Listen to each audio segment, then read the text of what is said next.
ಎಲ್ಲರಿಗೂ ನಮಸ್ಕಾರ. ಇವತ್ತು ನಾವು ಮಾತಾಡ್ತಿರೋದು ತುಂಬಾ ಜನರನ್ನು ಕಾಡುವ ಒಂದು ಸಾಮಾನ್ಯ ಸಮಸ್ಯೆಯ ಬಗ್ಗೆ. ಅದುವೇ ದೀರ್ಘಕಾಲದ ಅಸಿಡಿಟಿ. ಪದೇ ಪದೇ ಆಂಟಾಸಿಡ್ಗಳನ್ನು ತಗೊಂಡು ಸಾಕಾಗಿದ್ರೆ ಈ ಮಾಹಿತಿ ಖಂಡಿತ ಸಹಾಯ ಮಾಡಲಿದೆ.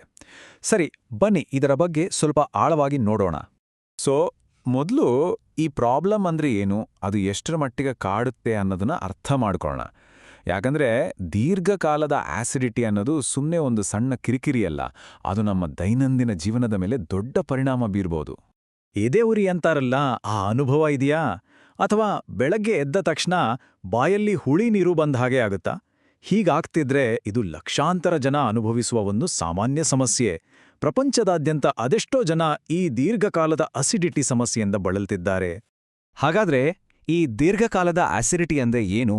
ಸಿಂಪಲ್ ಆಗಿ ಹೇಳೋದಾದ್ರೆ, ನಮ್ಮ ಹೊಟ್ಟೆಯಲ್ಲಿರೋ ಆಸಿಡ್ ಅದು ಪದೇ ಪದೇ ನಮ್ಮ ಅನ್ನನಾಳಕ್ಕೆ ಅಂದ್ರೆ ಫುಡ್ ಪೈಪಿಗೆ ವಾಪಸ್ ಬರೋದು. ಇದ್ರಿಂದಾನೇ ಪದೇ ಪದೇ ಎದೆ ಉರಿ, ಅಸ್ವಸ್ಥತೆ ಎಲ್ಲ ಶುರುವಾಗೋದು. ಇದನ್ನೇ ಆಸಿಡ್ ರಿಫ್ಲಕ್ಸ್ ಅಂತಾನೂ ಕರಿತೀವಿ. ಸರಿ, ಈ ಎದೆ ಉರಿ ಯಾಕಾಗುತ್ತೆ? ಬರೀ ತಿಂದಿದ್ರಿಂದನಾ? ಇದರಿಂದ ಒಂದು ಸಣ್ಣ ಸೈಂಟಿಫಿಕ್ ಕಾರಣ ಇದೆ. ಬನ್ನಿ ನೋಡೋಣ ಇದರಿಂದಿನ ಜೀವಶಾಸ್ತ್ರ ಏನು ಹೇಳತ್ತೆ ಅಂತ. ನೋಡಿ, ನಮ್ಮ ದೇಹದಲ್ಲಿರೋ ಎಲ್ಲ ಸಮಸ್ಯೆಗೂ ಒಂದೊಂದು ಕಾರಣ ಇರುತ್ತೆ ಅಲ್ವಾ? ಇಲ್ಲೂ ಅಷ್ಟೇ, ಎಲ್ಲದಕ್ಕೂ ಕಾರಣ ಒಂದು ದೋಷಪೂರಿತ ಗೇಟ್ ಕೀಪರ್. ಹೌದು, ಒಂದು ವಾಲ್ ಥರ. ಇದು ನಮ್ಮ ಅನ್ನನಾಳದ ಕೆಳಭಾಗದಲ್ಲಿರುತ್ತೆ. ಇದಕ್ಕೆ ಲೋವರ್ ಈಸೋಫೇಜಿಯಲ್ ಸ್ಪಿಂಕ್ಟರ್ ಅಥವಾ ಶಾರ್ಟ್ ಆಗಿ LES ಅಂತ ಹೇಳ್ತಾರೆ. ಹಾಗಾದ್ರೆ ಈ ಗೇಟ್ ಕೀಪರ್ ಯಾಕೆ ವೀಕ್ ಆಗುತ್ತೆ? ಇದಕ್ಕೆ ತುಂಬಾ ಕಾರಣಗಳಿವೆ. ಮೊದಲನೇದಾಗಿ ನಮ್ಮ ಆಹಾರ ಪದ್ಧತಿ. ಅಂದ್ರೆ ತುಂಬಾ ಖಾರ, ಎಣ್ಣೆ ಪದಾರ್ಥ, ಕಾಫಿ ಟೀ ಜಾಸ್ತಿ ಕುಡಿಯೋದು, ರಾತ್ರಿ ಮಲ್ಗೋ ಮುಂಚೆ ಹೊಟ್ಟೆ ತುಂಬಾ ಊಟ ಮಾಡೋದು, ಇವೆಲ್ಲ ಒಂದು ಕಾರಣ. ಇನ್ನು ಎರಡನೇದು ನಮ್ಮ ಲೈಫ್ ಸ್ಟೈಲ್. ಅಂದ್ರೆ ಜಾಸ್ತಿ ತೂಕ, ಸ್ಮೋಕಿಂಗ್, ಟೆನ್ಷನ್, ತುಂಬಾ ಟೈಟ್ ಬಟ್ಟೆ ಹಾಕೋದು, ಇವೆಲ್ಲ ಕೂಡ ಆ ವಾಲ್ ಮೇಲೆ ಪ್ರೆಷರ್ ಹಾಕಿ ಆಸಿಡ್ ಮೇಲ್ಬರೋ ಹಾಗೆ ಮಾಡುತ್ತೆ. ಸರಿ, ಪ್ರಾಬ್ಲಮ್ ಬಗ್ಗೆ ಮಾತಾಡಿದ್ದಾಯ್ತು. ಈಗ ಸೊಲ್ಯೂಷನ್ ಕಡೆ ಬರೋಣ. ಶಾಶ್ವತ ಪರಿಹಾರಕ್ಕಾಗಿ ಇವತ್ತಿಂದಲೇ ನಾವು ಶುರು ಮಾಡಬಹುದಾದ ಕೆಲವು ಸಿಂಪಲ್ ಕ್ರಮಗಳು ಇಲ್ಲಿವೆ. ನಾವು ಏನ್ ತಿಂತೀವಿ ಅನ್ನೋದು ತುಂಬಾನೇ ಮುಖ್ಯ. ಕೆಲವೊಂದು ಆಹಾರಗಳು ಈ ಸಮಸ್ಯೆನ ಜಾಸ್ತಿ ಮಾಡ್ತವೆ. ಉದಾಹರಣೆಗೆ ಖಾರ, fried foods, chocolate, coffee, tea ಇವುಗಳನ್ನ ಸ್ವಲ್ಪ ಕಡಿಮೆ ಮಾಡಬೇಕು. ಬದಲಿಗೆ ಅಸಿಡಿಟಿಗೆ ಫ್ರೆಂಡ್ಲಿ ಆಗಿರೋ ಆಹಾರಗಳಿವೆ. ಓಟ್ಸು, ಬಾಳೆಹಣ್ಣು, ಹಸಿರು ತರಕಾರಿಗಳು, ಶುಂಠಿ ಇವುಗಳನ್ನ ಡಯಟ್ನಲ್ಲಿ ಜಾಸ್ತಿ ಸೇರಿಸ್ಕೊಂಡ್ರೆ ತುಂಬಾನೇ ಹೆಲ್ಪ್ ಆಗತ್ತೆ. ಬರೀ ಏನ್ ತಿಂತೀವಿ ಅನ್ನೋದು ಮುಖ್ಯ ಅಲ್ಲ, ಹೇಗೆ ತಿಂತೀವಿ ಅನ್ನೋದು ಕೂಡ ಅಷ್ಟೇ ಮುಖ್ಯ. ಒಂದೇ ಸಾರಿ ಹೊಟ್ಟೆ ತುಂಬಾ ತಿನ್ನೋ ಬದಲು ಸ್ವಲ್ಪ ಸ್ವಲ್ಪನೇ ದಿನದಲ್ಲಿ ಹೆಚ್ಚು ಬಾರಿ ತಿನ್ನೋದು ಒಳ್ಳೆದ್ದು. ಮತ್ತೆ ಊಟ ಮಾಡುವಾಗ ನಿಧಾನವಾಗಿ ಚೆನ್ನಾಗಿ ಜಗುತ್ತೀನಿ. ಅತಿ ಮುಖ್ಯವಾಗಿ ಊಟ ಆದ ತಕ್ಷಣ ಮಲ್ಗೋ ಅಭ್ಯಾಸ ಇದ್ರೆ ಅದನ್ನ ಬಿಡಬೇಕು. ಕನಿಷ್ಠ 3 ಗಂಟೆ ಗ್ಯಾಪ್ ಇರಲಿ. ಇದು ಆಸಿಡ್ ವಾಪಸ್ ಮೇಲೆ ಬರದ ಹಾಗೆ ನೋಡ್ಕೊಳ್ಳುತ್ತೆ. ಇನ್ನು ಕೆಲವು ಲೈಫ್ ಸ್ಟೈಲ್ ಚೇಂಜಸ್ ಮಾಡ್ಕೊಂಡ್ರೆ ಲಾಂಗ್ ಟರ್ಮ್ನಲ್ಲಿ ಒಳ್ಳೆ ರಿಸಲ್ಟ್ ಸಿಗತ್ತೆ.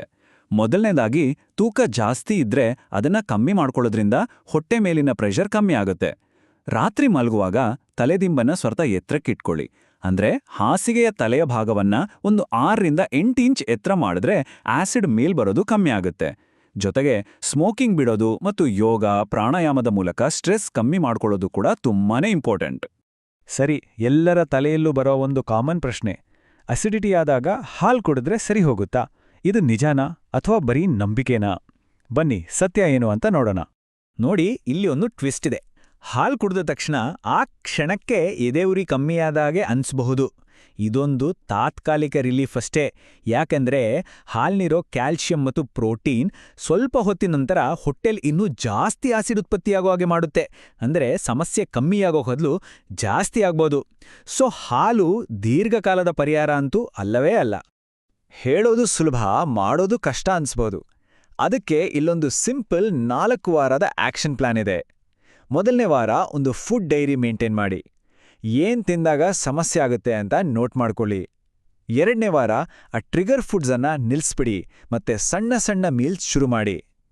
3ನೇ ವಾರದಲ್ಲಿ ಹಾಸಿಗೆಯ ತಲೆಭಾಗವನ್ನ ಎತ್ತರಕ್ಕಿಟ್ಕೊಳ್ಳೋದು, ಸ್ಟ್ರೆಸ್ ಕಮ್ಮಿ ಮಾಡ್ಕೊಳ್ಳೋಕೆ ಯೋಗ ಶುರು ಮಾಡೋದು. 4ನೇ ವಾರ ಶುಂಠಿ ಟೀ ತರಹದ ನ್ಯಾಚುರಲ್ ರೆಮಿಡಿಗಳನ್ನ ಟ್ರೈ ಮಾಡಿ ಮತ್ತು ಊಟದ ಮಧ್ಯೆ ಜಾಸ್ತಿ ನೀರು ಕುಡಿಯಿರಿ. ಇಷ್ಟೆಲ್ಲ ಮಾಡಿದ್ರೂ ಕಮ್ಮಿ ಆಗ್ಲಿಲ್ಲ ಅಂದ್ರೆ ಅಥವಾ ಯಾವಾಗ ಡಾಕ್ಟರ್ ಹತ್ರ ಹೋಗ್ಬೇಕು ಇದನ್ ತಿಳ್ಕೊಳ್ಳೋದು ತುಂಬಾನೇ ಮುಖ್ಯ.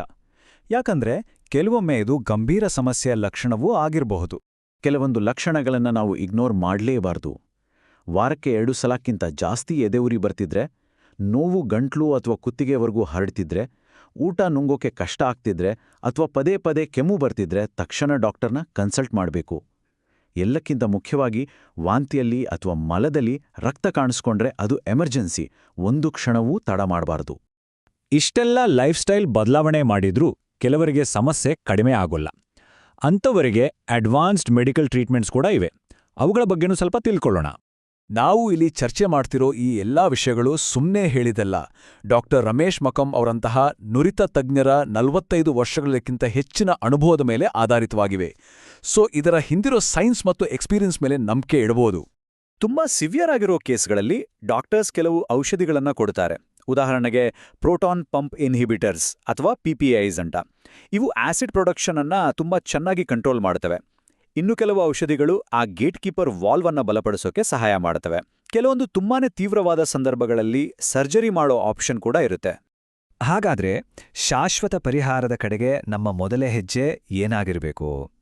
ಇವತ್ತು ನಾವು ಮಾತಾಡಿದ ಅಷ್ಟೂ ವಿಷಯಗಳಲ್ಲಿ ಯಾವುದಾದ್ರೂ ಒಂದೇ ಒಂದು ಸಣ್ಣ ಬದಲಾವಣೆಯನ್ನ ಇವತ್ತಿಂದಲೇ ಶುರು ಮಾಡೋಣ. ಅದು ಸಣ್ಣ ಊಟ ಮಾಡೋದಾಗಿರ್ಬೋದು ಅಥವಾ ಕಾಫಿ ಕಡಿಮೆ ಮಾಡೋದಾಗಿರ್ಬೋದು. ನೆನ್ಬಿಡಿ, ಸಣ್ಣ ಹೆಜ್ಜೆಯೇ ದೊಡ್ಡ ಬದಲಾವಣೆಗೆ ಕಾರಣ ಆಗೋದು. ಸ್ಥಿರತೆ ಮತ್ತು ತಾಳ್ಮೆ ತುಂಬಾನೇ ಮುಖ್ಯ.